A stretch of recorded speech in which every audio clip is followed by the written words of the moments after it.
Next, I just want to address the fact that there was an application by Mr. Lesko for a support animal, a support dog that provides emotional support to the family of the deceased Mr. Bleickhardt. Mr. Lesko, that is your application, and the dog is present and leashed, and is someone is in charge of the dog? Yes, Your Honor, that was my application. The dog is present, he's leashed, and he is in the back left-hand side of the courtroom. Okay, good. Hello there. Mr. Martin, do you take a position on that? No, Your Honor. All right, your application is granted in all respects.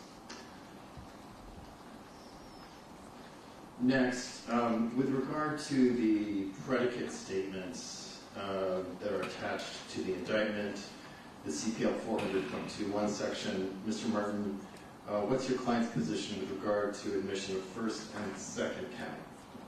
We would agree, Judge. All right. I'm going to swear your client in, and then I'll ask him about the first and second counts of the predicate statements, and then at sentencing, which I'll hear from both sides, obviously, I will sentence him as a second felony offender. All right? So, Mr. Rodriguez, I do need to ask you some questions prior to administering the oath. You appear alert and know what's going on. Is that true? Yes. You don't have any alcohol or drugs in your system? No. Nothing that would cause you any difficulty understanding what I'm saying? You're not treated with a doctor, psychologist, or psychiatrist regarding a language barrier or understanding disability? No. Mr. Martin is your attorney. He's been representing you. Has he answered all of your questions? Yes. All right. Ms. Curtis, if you would kindly administer the oath. Mr. Rodriguez, if you could please stand, and to the degree you can, raise your right hand. Do you swear the testimony you're about to give is the truth, the whole truth, and nothing but the truth, so help you? Yes. Thank you. Thank you. Please be seated. Mr. Rodriguez, calling your attention to predicate statement CPL section 400.21. Are you the same Justin P. Rodriguez who was previously convicted of the crime of driving while intoxicated as a Class E felony in violation of section 1192 sub 3 of the Vehicle and Traffic Law in Saratoga County Court, County of Saratoga, State of New York, on or about July 5 of 2018, with the date of crime being September 27th of 2017, and sentenced to an indeterminate term of 1 to 3 years in a state prison and 3-year conditional discharge. Is that you? Yes. All right. And Mr. Martin, you offer that on his behalf? I do, Your Honor. And Mr. Rodriguez, with regard to the second count, are you the same Justin P. Rodriguez who was previously convicted of the crime of driving while intoxicated as a Class E felony in violation of section 1192.3 of the Vehicle and Traffic Law in Saratoga County Court on or about July 5th, 2018, with the date of crime being June 4th of 2017, sentenced to 1 to 3 years of incarceration in a state correctional facility and a 3-year conditional discharge. Is that in fact you, sir? Yes. All right. And Mr. Martin, you offer that on his behalf? I do, Your Honor. All right, thank you. And the predicate statement was filed contemporaneous with the original indictment. The clerk has that on file. And at sentencing today, we will sentence defendant as a second felony offender.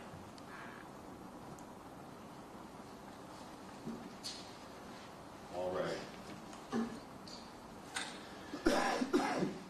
Now, before we hear arguments, let me turn to the pre-sentence investigation.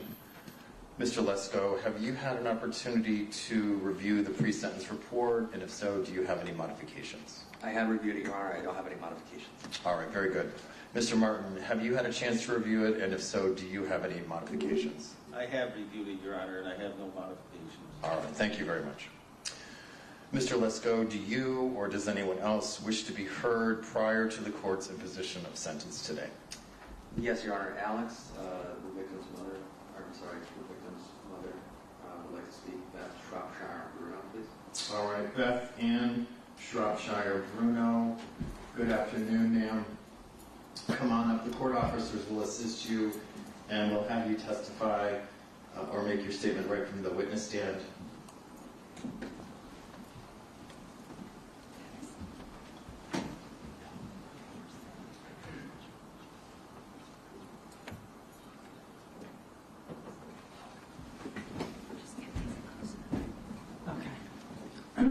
All right, whenever you're ready, take your time. You have as much time as you need, and you're certainly welcome to take a break if you need it. Okay. So I have 3 statements. I have one that's mine, one for my grandson, and one for my grandson's mom. I'm going to read on my grandson's mom's first. Okay. Good morning, Your Honor. I am the mother of Samuel Bleickhardt. Sam's father, Alex, was killed on September 15, 2022 by Justin Rodriguez. I received a phone call on September 16, 2022, that Alex had tragically passed away while at work, serving as a tow truck driver. During the call, I was shocked and saddened by the heartbreaking news and left contemplating how and when I was going to tell our 11-year-old autistic son. Recollecting that memory brings me right back to the sinking feeling of depression, anxiety, anger, loss of sleep, loss of appetite, sadness, and ultimate loss of Alex in our lives. The continued impact it has on our son is immeasurable. While Sam has always struggled with expressing, processing, and understanding his feelings and overall emotions due to his diagnosis, his father was the world to him. Since Alex's death, Sam's struggles have manifested themselves through uncontrollable meltdowns, tantrums, angry responses, my dad is dead, weight gain, added medication with associated diagnosis of anxiety and depression, destruction of toys, extreme grief, and feeling alone. Sam's progress in school has come to a screeching halt. His grades have suffered, and his behavior in school is exceedingly disruptive. Samuel blames himself for his father's death, despite being told repeatedly that there is nothing he could have done to prevent this tragedy. The anger that Samuel feels is unmatched, seemingly lost, inconsolable, and irrevocably changed. Alex will be noticeably absent from Sam's accomplishments, like getting his driver's license, graduating high school, becoming an architect, getting married, and the birth of his grandchildren. Alex was robbed of the joy of seeing Samuel grow and achieve great things. I am now our son's voice and here asking for justice. Justice for Alex. Alex was a good man, father, son, brother, nephew, uncle, cousin, friend, and many more things that will never be known. Alex lost his life because Justin Rodriguez willfully took his life from him. Justin Rodriguez is alive and healthy, sitting before the court. Alex Bleickhardt was laid to rest. Due to Justin Rodriguez's 100% preventable actions on the night of September 15, 2022, our boy will never get to see his dad again. Alex can only live on in our memories and stories that filled our hearts with love. Please give Alex the justice he deserves and sentence Justin Rodriguez to the maximum amount of incarceration for his actions. Justin Rodriguez's actions and behavior cannot be excused. Such negligence is unacceptable. And that is from Crystal Bleidenberg. Thank you. Okay. This is mine. Mine's long. Take your time. On September 15th, 2022, Justin Rodriguez changed our lives forever. On the following day, I was downtown Saratoga with my fiance Barry. We ran a couple of errands and picked up a painting he had purchased for me that we saw the previous weekend and took it over to get framed. A beautiful moment in time. We were getting married in about 3 weeks. I had accidentally left my phone behind at his office. Upon return, I looked for my phone and saw a text message from my friend Sharon. It said she was sorry for my loss and call if there was anything she could do. I called her and she said, "Beth, you don't know?" I said, "No, what happened?" Sharon had known Alex since he was 8 years old, and she said to me, "Beth, it's Alex. He didn't do anything wrong. He was doing his job. He was killed towing a truck. He was under the truck." We talked for a few minutes and I excused myself. I told Barry what happened. I had to leave to pick up my grandson Samuel from his school bus in Scroon Lake, an hour away, and I knew his mom was already out of town. I slipped into emergency survival mode. I had about 10 minutes to leave to be on time. I called my sisters. They both live on Long Island, and the horror of the anguish on the other side of the phone was nearly unbearable. I called my son Jesse, Alex's brother, and with my heart in my throat, I told Jesse to sit down, and when he did, I delivered the worst news, that his brother was dead. I called Crystal, Samuel's mother, and we made a plan to tell Samuel together that night.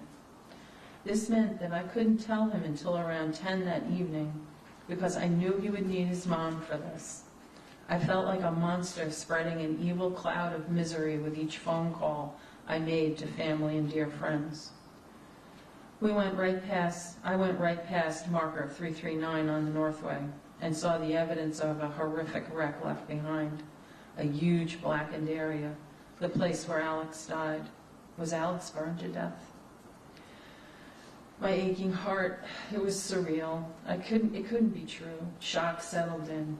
As I was driving past exit 19, the report of the crash came over WAMC. Alex was killed by a drunk driver. I can't imagine what would have happened at that moment had I not been told already by my friend.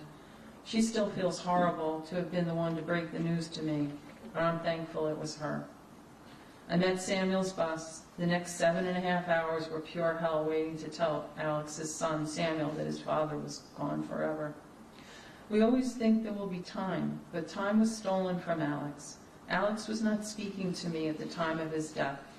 It makes me feel terrible, and I'm working to find a place of peace with us. The details don't matter anymore. Basically, it's what a friend said to me. I was still parenting him. That was my mission, to guide him and love him. I loved Alex. I love Alex. We were a team from the first time, and I held him in my arms. I always wanted him to stretch to be better, because I knew he could be. I will never forget him for saying thanks for making him graduate high school. He was super smart, but not school friendly. I found ways to help him have opportunities to be successful, and then he had to put the work in, and he did. I knew he needed time to learn about being a worker before he was in a job he wanted to keep. He had a few different jobs before he was a valued employee at Towaway. From 18 to around 21, he learned about being an employee. Alex was usually well-liked, but had to learn to meet the expectations of employers, even when he thought they were being unreasonable. We had many conversations as he discovered his place as an employee. I also meddled in his private life. He was not seeing his son, which I found unacceptable, and I told him so. It aggravated him to listen to my opinion. He had his reasons. Basically, he was brokenhearted that things had not worked out the way he had hoped, but I didn't raise him to walk away from responsibility. When Alex stopped talking to me, I figured he would get over it eventually. I told everyone we had in common to keep their relationship with me separate from Alex. I didn't want them to badger him about me because I knew he would stop talking to them too. I figured as long as he had contact with them, I would know how he was doing because they would share with me how he was, and they did. An adult child with Asperger's can be a difficult relationship. Our friend Penny, who knew him from the time he was 2.5, had a text exchange with him asking if he was ever going to talk to me again. And he said, yeah, when he was older. Our future relationship was stolen by Justin. We don't speak his name. We refer to him with euphemisms because he doesn't act like a person. He shows no remorse. The court record demonstrates all of that. Murder, too, would have been an appropriate sentence. However, we live in a society that thinks of drunks as not being able to make decisions. So on appeal, we would be here anyway. It's wrong thinking because long before the first drink, a plan has to be made to not drive. Justin made a plan to drive. He manipulated to get a vehicle on the road, broke his word not to be the driver, and then drove severely intoxicated, resulting in the death of Alex. That was his plan to do whatever he wanted, regardless of the consequences. He has stolen our Alex from us, and we have never seen him hang his head in shame, shed a tear, or say he was sorry. If it comes today, I would doubt his sincerity. He needs to be in prison for as long as the law will allow because he is a danger to society and to all of our loved ones. For the past year, I have had to reconcile the loss of my son, our Alex, our firstborn son, grandson, nephew. If his Bleickhardt grandparents were alive today, I believe this might have struck them down. They loved him unconditionally, the way only a grandparent can. Their ashes will rest together. Our mom died unexpectedly the September before Alex died. I can only imagine her loss. She drove from Long Island as soon as I went into labor and was there the day he was born to hold him. My sisters are here, as they have always been for the boys, and they are managing an abyss of grief. His brother cannot be here due to demands of his life, but has always maintained a connection with his brother that now is severed forever. No more phone calls or bonfire conversations, no hugs, no laughter between my boys ever again. That was my favorite sound, the boys laughing together. People ask if we were going to postpone the wedding that was coming in 3 weeks. We decided not to. It would be something good in the midst of something horrible. We planned a memorial service for Alex at our church where we would have a wedding 3 weeks later. I was picking up prayer cards for the memorial service and paying the florist for the wedding on the same errand run. Now my now husband, Barry, and I were just starting a wonderful life together. It is still a wonderful life. However, for most of this past year, I feel guilty every time I felt happy. I should be sad. I was, and am sad. Our intimacy is affected by all the intense emotion related to Al's loss. Alex's death is a haze that covers every event for me in some way. Then there is his son, our grandson and grandnephew, Samuel. The worst thing I ever had to do in my life was tell my grandson his father was dead. I watched him curl into his mother as he cried full out for the next 4 hours, heaving, crying. This has been his personal nightmare. Sam used to talk to me about his dad. I really struggled with my disappointment with the lack of contact they had. However, I knew that Alex would make things right eventually, so always I encouraged Sam to keep an open heart. I told him it wasn't about him, that I believed it was about his dad's own emotions. My understanding in the weeks before Al was killed is that Crystal and Alex were making plans to get together to discuss Sam and his dad getting together. Now this will never be.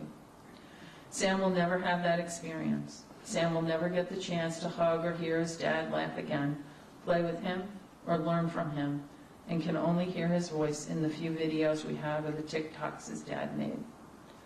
I have hundreds of pictures of all of us, but Alex will never be in another photo with any of us again. The huge tragedy is the loss of a father for absolutely no reason except a completely selfish and criminal act. Justin had 3 pre-DWIs, had no license, he had no business driving at all, let alone drinking and driving. The above is important because of the circumstances of a relationship at the time of Alex's death. I'm left feeling guilty, angry, and sad beyond measure. I will never have the opportunity to talk to my Alex again, to feel his big, strong arms around me in a hug. Come to a place of understanding and acceptance. I'm holding my own grief and that of all my loved ones. What could have been different? I'm the one that pushed him to get his CDL after he was 21 because in high school he really wanted to get it, but said he wanted to wait until he was 21. I'm full of anxiety every time I drive because of how dangerous our highways are. I think about buying a bigger vehicle. Would that be safer? I'm terrified for my grandson and the rest of my family and friends when they are traveling. I have an eye that twitches any time a little stress comes my way. Any stress that comes up feels like a big deal, and I have to talk myself through it to remain calm. I've had huge difficulties with memory loss due to stress and have to write everything down. It all seems so petty, the impact on me, because the only thing that matters is that Alex is gone. Alex is dead. My son's life was stolen from him for absolutely no good reason. My grandson has no father. My son has no chance to ever love another woman, to be loved, to have another child, to settle the things in his life that needed attending to. to spend time with his friends and family, to arrive on the scene to help someone stranded, or to assist law enforcement with towing services. The list is as endless as the thousands of things a person can do in their natural lifetime.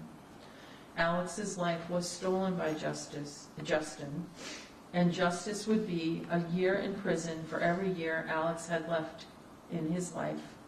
All of his grandparents lived to 80 plus, some almost 90. If we use 80 years old for his natural life, that would mean 47 years, and that's conservative. We want to see the absolute maximum sentence possible. That would be the beginning of justice for Alex.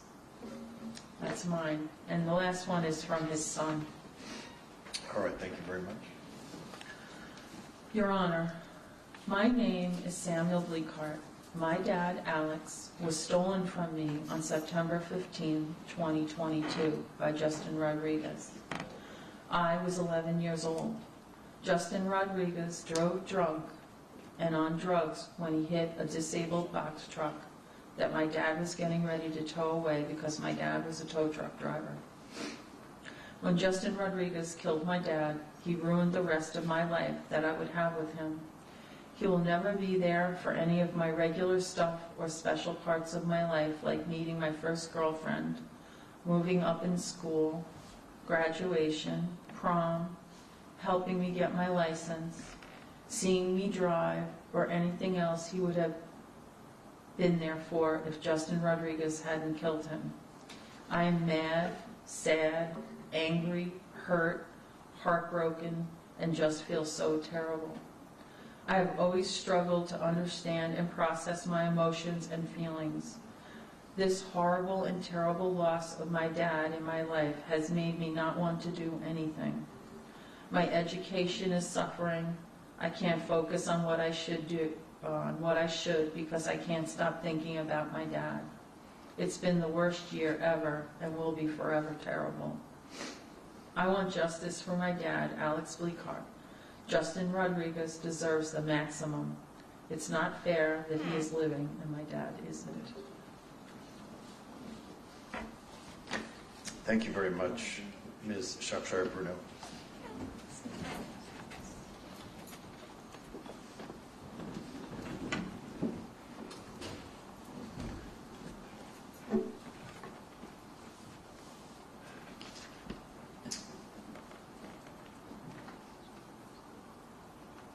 Mr. Lesko, any further statements on behalf of the people?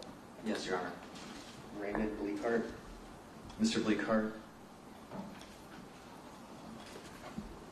So Mr. Bleichardt's on crutches, so just maybe you could make sure he gets his way here. And this is, unfortunately, why don't we have him sit at your table, Mr. Lesko? Then he doesn't have to go up the steps. You just go around. It might be easier to have him sit at the prosecution table. I'm all right, Judge. You're okay? All right. Thank you, though. Just be careful. Take your time.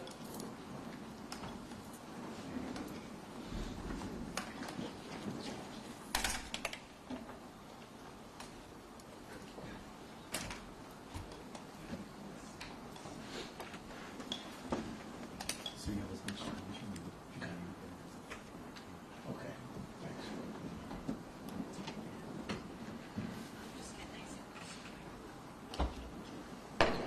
All right. You may begin whenever you're ready. Well, hello, everybody that doesn't know who I am. I'm Ray Bleickhardt. I'm Alex's father.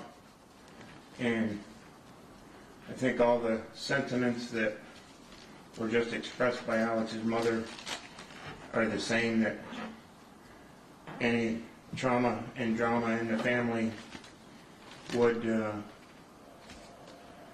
feel if it happened to anybody.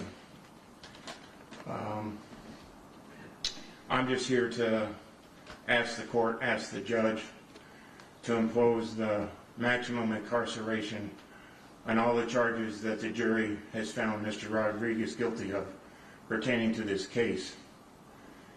I ask this not out of vengeance or vindictiveness, but in an attempt to protect the public from future similar cases caused by Mr. Rodriguez. Considering Mr. Rodriguez is a repeat offender and has stated that incarceration doesn't scare him, and that's the only control society can impose on somebody is incarceration, that the only way to control Mr. Rodriguez is incarceration. In this manner, Mr. Rodriguez will be prevented from causing similar loss and tragedy for another family and group of friends. Towaway, everybody he worked with was a second family to him. They all feel the loss greatly, as do I. And I would just ask that he be put away where he can't do this again. He was given the chance multiple times to sort out, and he just continued on in the same behavior. And I don't know what to say to anybody else other than that. It's not really justice to put Mr. Rodriguez away. Justice would have been if he wasn't out on the road and that he wasn't, available to do this. But that isn't how it happened. So in memory of Alex, I hope we can put at least one person behind bars that could cause all kinds of problems to anybody else, because this could happen to anybody in the county, anybody in the courtroom, anybody. So it could have been all your families. That's it, and thanks for listening to me. Thank you very much, sir.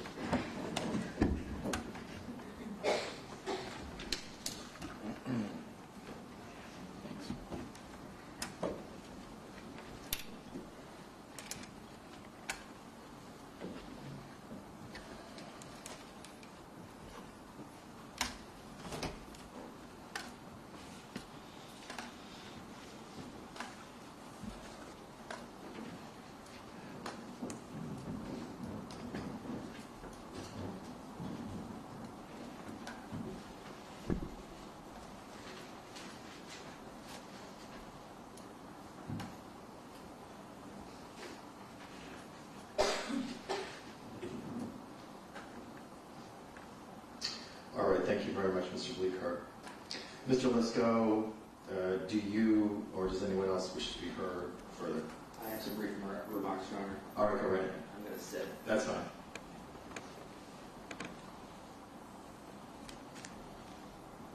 Your Honor, tomorrow marks the 1-year anniversary of the day the world lost Alex Bleickhardt. Alex, Hillbilly, as he was affectionately called by his friends, touched the lives of many, as we heard today from Alex's mom and dad, but also as we can see from everybody in the courtroom who's joined us tonight. Alex's co-workers at Towaway have expressed their shock and their sadness at losing not just a fellow co-worker, but a true friend. He was a member of the Towaway family. Alex was known for his dedication, professionalism, and his warm and friendly demeanor.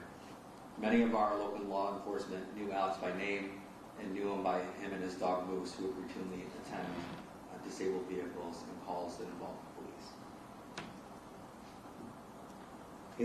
His absence has created a void in that Towaway family. The loss of Alex has reverberated far beyond the courtroom in the confines of Towaway. It's left a deep and lasting void in the lives of his loved ones, including his young child Samuel, Crystal, Sam's mother, his parents Beth and Ray, and many others. Their grief is immeasurable, and the pain they have endured is beyond words. Perhaps one of the most heart-wrenching aspects of this case is that Samuel has lost his father. And Beth and Ray, Alex's parents, have endured every parent's worst nightmare, the loss of a child. And to make matters worse, they had to sit through a trial where they were forced to relive the horrors of their son's death. And their grief is compounded by the knowledge that their son's life was unjustly taken with a crash that was entirely avoidable, solely because of the actions of the defendant. Even Alex's dog Moose, his faithful companion and traveling partner, was impacted by this tragedy. You heard from Mr. Hafner during the trial that Moose and Alex were a package deal. After Alex's death, workers from Northway were thankfully adopted Moose and made sure that he continued to live the life that he had lived with Alex. In considering an appropriate sentence for the defendant, we asked the court to weigh not only the legal consequences of the defendant's actions, but also the real-world impact they've had on those directly affected. The devastation experienced by Alex's family, friends, and co-workers at Northway serves as a reminder of the ripple effect caused by reckless and dangerous behavior on our roadways. Their suffering is a reflection of the broader impact of the defendant's actions on our community, and it underscores the need for a sentence that addresses both the legal and the human dimensions of this tragedy. From a legal perspective, in reviewing the defendant's criminal history, we find ourselves confronted with the fact that this tragedy was just not one isolated incident, but a pattern of behavior that spans years. A pattern characterized by recklessness, disregard for the law, and a history of putting lives in jeopardy. The pre-sentence investigation report prepared by Dan Van Oort from the Saratoga County Probation Department paints an ugly picture of the defendant's path through our criminal justice system. What is particularly haunting is that the defendant's previous PSI, the pre-sentence investigation report from 2018, when this court sentenced the defendant to state prison for a felony DWI, the defendant expressed gratitude for not having hurt or killed someone. And this admission is reflected on page 1 of the PSI. It offers a chilling insight into the defendant's awareness of the grave and potential consequences of his actions. It's a lingering reminder that the defendant has been on a dangerous path for many years. And despite previous encounters with the criminal justice system, he continued to make the same dangerous choices, this time resulting in tragic consequences. With 9 previous arrests, including 4 previous drunk driving convictions, the defendant's history is one marred by a consistent and alarming pattern of behavior. As we pointed out in our sentencing memorandum, Your Honor, the defendant has 32 previous vehicle and traffic convictions. He has 41 lifetime points for moving violations. For years, the defendant has been a menace on our roadways. The defendant has a criminal history which also includes assault and domestic violence offenses. As is outlined in the PSI, previous attempts at rehabilitation and intervention, whether through community supervision, that's probation or parole, local incarceration in the county jails, or state prison sentence, have all proven ineffective in curbing the defendant's unlawful behavior. While the defendant does show some remorse in the PSI, I point the court to the defendant's behavior at the state police barracks on the night of the crash.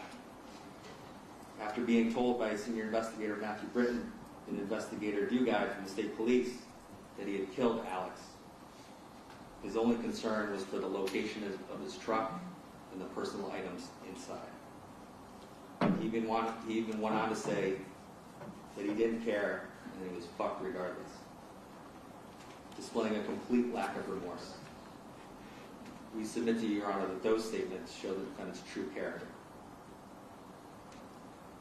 In light of the defendant's history, the Probation Department's recommendation carries significant weight. The Probation Department recommends that the defendant be sentenced to the maximum period of incarceration allowable by law. This recommendation reflects a sober assessment of the risks the defendant poses to society and the urgency of safeguarding our community from his potential future actions. The maximum sentence, as recommended by the Probation Department, is not only just, but it's necessary to protect our community. Your Honor, on behalf of the prosecution team, which included ADA Kayla Potter, Investigator Jack Barney, Harley Cogdale, and countless others from the DA's office, along with the members of the New York State Police who investigated this case and who worked tirelessly to seek justice for Alex and his grieving family, we ask that the court impose the maximum sentence allowed by law for each count. With respect to count 2, aggravated vehicular homicide, and count 6, criminal possession of a weapon in the second degree, we ask the court to run those two sentences consecutively for an aggregate maximum term of 27.5 years in state prison. As I said at the beginning, Your Honor, tomorrow marks the painful anniversary of Alex's passing. September 15th will be a date forever etched in the hearts of his loved ones. We hope that Alex's family may find comfort in knowing that justice has been served here today. For the defendant, though, Your Honor, we hope tomorrow marks a different realization, the beginning of a 27.5-year chapter behind bars. Thank you. Thank you, Mr. Lisko. Mr. Martin, do you wish to be heard prior to the court's imposition of sentence? Yes, Judge. My client exercised his constitutional right for trial. There was a murder second charge that we didn't think was applicable, and he exercised his right. That shouldn't be held against him that he got a trial regarding the sentencing. Regarding Mr. Rodriguez's regret with this, I can tell you that every day that I have spent with him, he has essentially told me that he wished he was the one that died instead of Alex Bleickhardt. He understands that Mr. Bleickhardt was doing his job, was an individual who had a family, a mother, a father, and a brother, sister. He understands that, and he's taken responsibility for it. He won't change the facts. He won't bring back the victim in this matter. But there are certain statutes in the state. We are asking that the court not impose the maximum and not sentence Mr. Rodriguez to consecutive terms in this matter. He's already facing a significant amount of time. He takes responsibility for what he did. He understands, and he's very sorrowful, and he has family members as well whose lives have been destroyed by this. As I said during the trial, this was a tragedy. It was a horrible, horrible tragedy. Thank you, Your Honor. Thank you, Mr. Martin. Mr. Rodriguez, the court gives you an opportunity to speak if you wish prior to the court's imposition of sentence. You don't have to say anything if you don't want to. It's entirely up to you. Do you want to say anything at this time? No, Your Honor. All right, thank you very much. Before I get specifically to the sentencing of the court, I just want to, there are a lot of people here, which I very much appreciate, but I just want to identify Sam. Sam? Did he have to go? All right, thank you very much. And I'm so sorry to hear that, but I am glad that he was able, at least in part, to be here to hear at least part of not only his own family's statements about his dad, but also the district attorney or assistant district attorney's statements as well.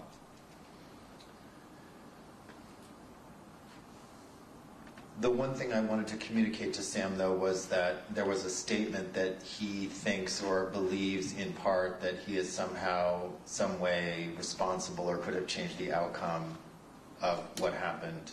And that is a common feeling that victims or families of victims of crimes have. And I know you all are saying that, but I hope that you can advise him that I also would tell him that there is nothing that he could have done or could do to have changed what Mr. Rodriguez did that night.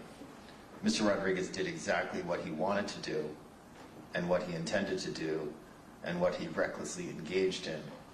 And those consequences have been felt by all of you, and especially him.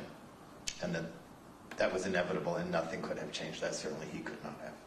So please pass that on for me.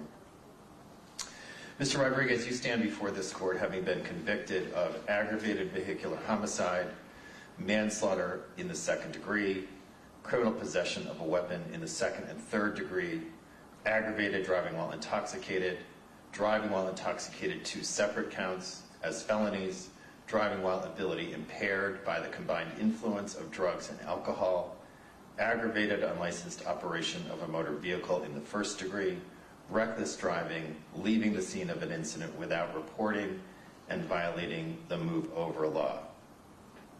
Today, the court has heard from Mr. Lesko. The court notes District Attorney Hagan is present and has also heard Mr. Martin's argument advocating for a particular sentence. The court has also read and considered the pre-sentence memoranda, the pre-sentence investigation completed by the probation department, and further, the court had the benefit of hearing from the testimony of some 27 witnesses from the witness stand and reviewed over 90 exhibits that were entered into evidence at trial over what was about a 3-week trial. Of course, the court would not and cannot in any way consider any penalty or enhancement of any particular sentence because Mr. Rodriguez exercised his right to a trial, which is his constitutional right. And however, the jury has spoken, and it is the court's obligation at this point to impose an appropriate sentence. I do appreciate the remarks of Ms. Shropshire-Bruno, Mr. Raymond Bleickhardt, and the statements that they read on other people's behalf, as well as those from Mr. Lesko today. The court has also received letters, and the record should reflect, from Cheryl Nicholson, Alex's grandmother, Ryan Bombard, the operations manager at Towway, Lydia Lalonde, who is Ryan Bombard's fiancée, Caitlin D'Alessandro, a friend, Kate Laspina, the cousin of Alex, Claire Laspina, and New York State Trooper Bedoin. As Ms. Lalonde aptly stated, this was no accident. The testimony at trial painted a predictable and deadly outcome.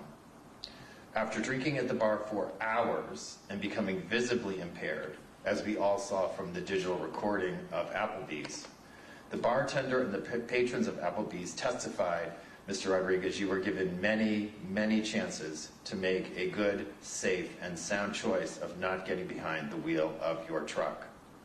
Initially, you told them that you were going to sleep in your truck, but they noticed, thankfully, that you were in the driver's seat and they ran out to try to stop you.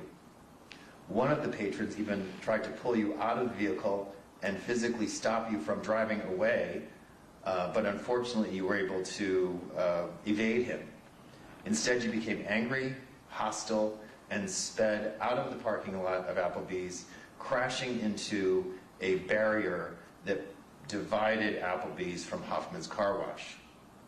Still, despite hitting a barrier and breaking through a chained driveway, you continued on, eventually having gotten on the Northway, where you sped northward, driving erratically, recklessly, as testified to by a number of the people's witnesses.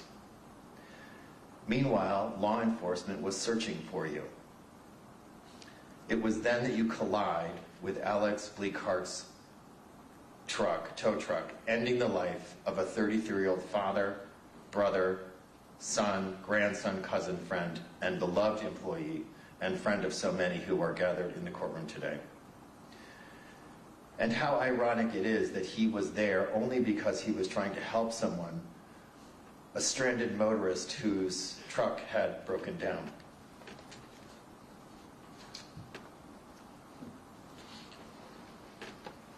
You have 9 prior arrests dating back to 2003, 6 prior convictions for driving under the influence of alcohol, including 2 felony convictions in 2017. According to the pre-sentence report for those crimes, when you were asked to express your thoughts regarding that sentence, you stated to me, "I am glad I did not hurt anyone." And here we are. With each of those prior convictions, you had the opportunity to make changes, but you did not.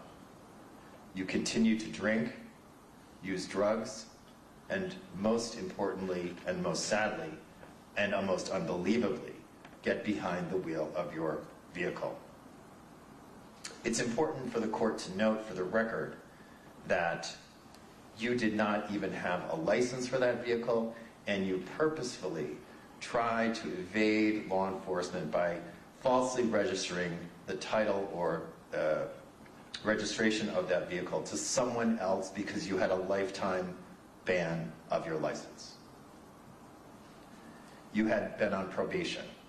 You have been in prison. You have a lifetime ban of driving. What more can the criminal justice system do to prevent you from doing this to somebody else and protecting all of those of us here and all of those who are within the state of New York?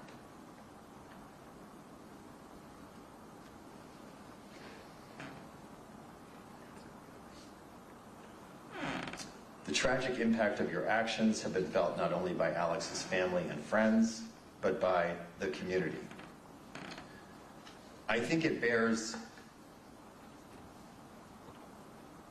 it's worth hearing the statement of Sam again. This child whose father you have taken off this earth. Quote, "When Justin Rodriguez killed my father, he ruined the rest of my life. He will never be there for any of my regular stuff or special parts of my life, like meeting my first girlfriend, moving up in school, graduation, prom, helping me get my license, seeing me drive, or anything else he would have been here for if Justin Rodriguez didn't kill him. I am mad, sad, angry, hurt, heartbroken, and just feel so terrible." So much so, Mr. Rodriguez, that he could not even sit through the sentencing today and had to leave the courtroom because he was so emotionally distraught. And that is not in any way surprising.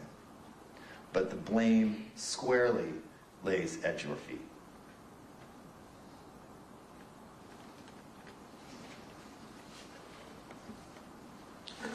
Looking at the pre-sentence report,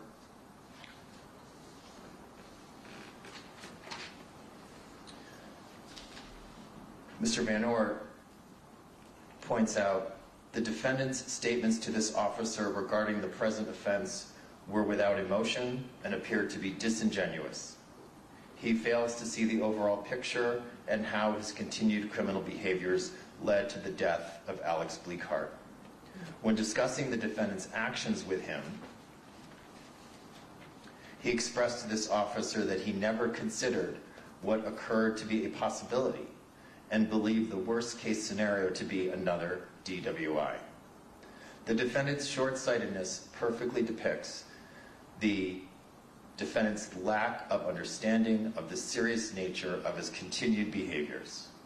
It is haunting that in the defendant's previous pre-sentence report, he stated that he was grateful for not hurting or killing someone.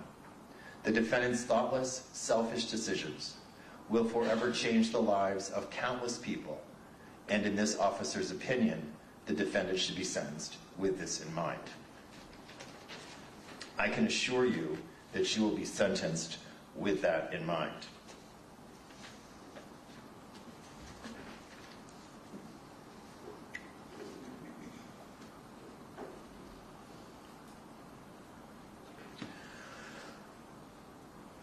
Mr. Martin, Mr. Rodriguez, if you would please stand.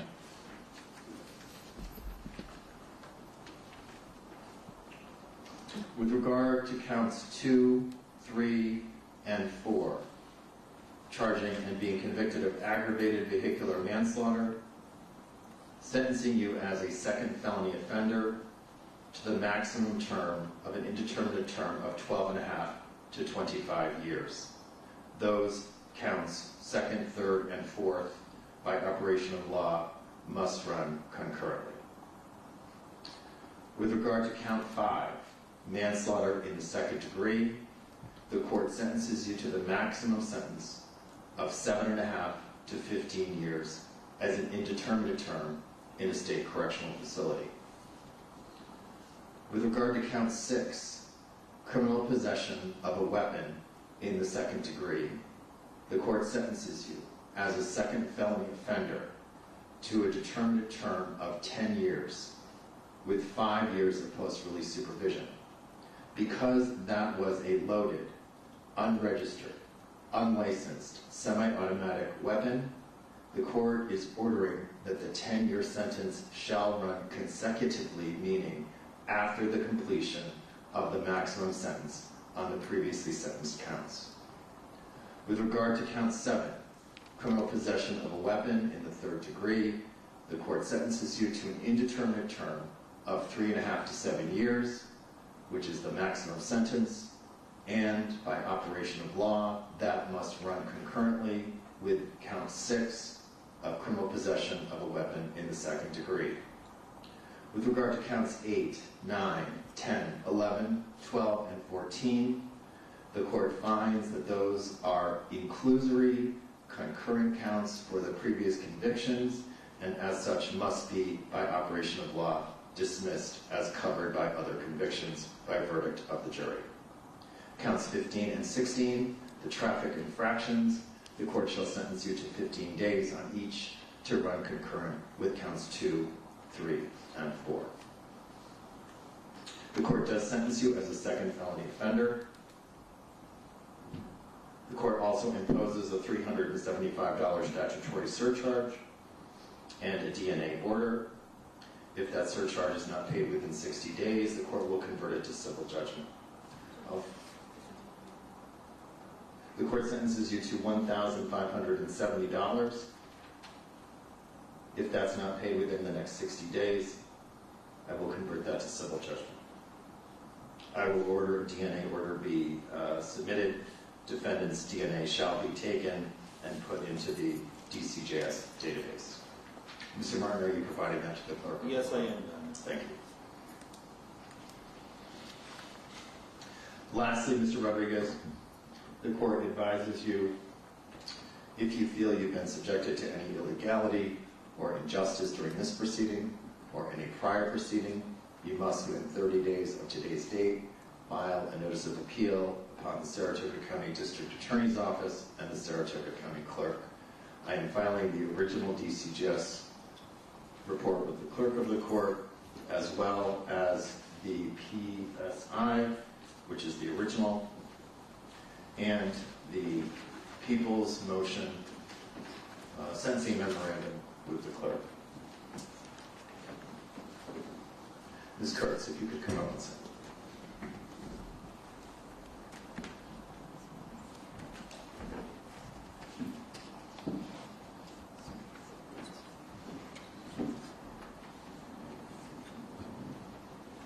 All right, Mr. Lesko, anything further before we conclude today? Nothing, Your Honor. Mr. Martin? No, sir. All right, thank you, gentlemen. Mr. Bleickhardt, I remand you into the custody of the Saratoga County Sheriff's Department to commence your sentence. Rodriguez. Mr. Rodriguez, I commit you into the custody of the Saratoga County Sheriff's Department to commence your sentence at this time. Thank you, sir. That will conclude the matter. We stand at recess. All right.